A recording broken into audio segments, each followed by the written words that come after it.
Welcome to footballgameplan.com, where football makes sense. That's Emery Hunt, the Czar of the Playbook. I'm Tyler Merkovich, bringing you a MAC championship preview from Detroit Ford Field. We'll have the Central Michigan Chippewas against the Ohio Bobcats, who come on lately under Frank Solich, but Central Michigan is on a roll. They've won 10 of their last 11 after opening the season with a loss at Arizona, and Dan Lefevre is feeling really good. What are your keys to victory for the Chippewas, who are doubling up opponents, more than doubling up opponents in the second quarter? That's a big quarter for them, outscoring them 165-78. Well, they're going to have to attack the Bobcats through the air. The Bobcats secondary is the weakest spot of their defense.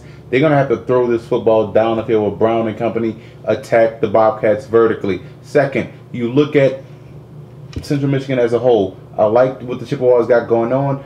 They're going to have to play gap control defense because you're dealing with Theo Scott, a really good quarterback as far as like making moves and getting outside the pocket. He had 2 rushing touchdowns last week. So you really have to play gap control defense, because if you rush up the field, he's going to find those lanes and down the field he goes, and that can give you problems. So you really have to maintain gap control on defense. They must limit the big plays, because against Temple, to clinch this game here, they had over a 40-yard touchdown and a 60-yard touchdown. So they got to limit big plays.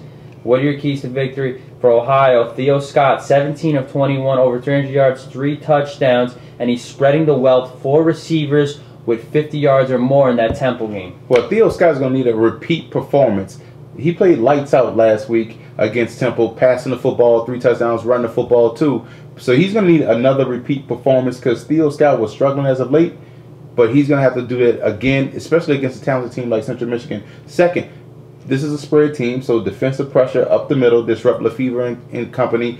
He's a tremendous runner as well as a passer, so you want to take away one of those options, but you have to get defensive pressure up the middle. I like Central Michigan in this matchup. 2 strong, complete team, offense, defense, plus they can pass the ball with ease if need be. Well, I think this game will be won in the second quarter, which most MAC games are, and Central Michigan, too many receivers. They got Brown, Anderson, Pabla, Schrader for Lefevre. That's going to be great. And they're great on third down. 12 of 18 last week and 50% on the year. They won the last 3 meetings. I like the Chippewas also. For more, visit footballgameplan.com/NCAA.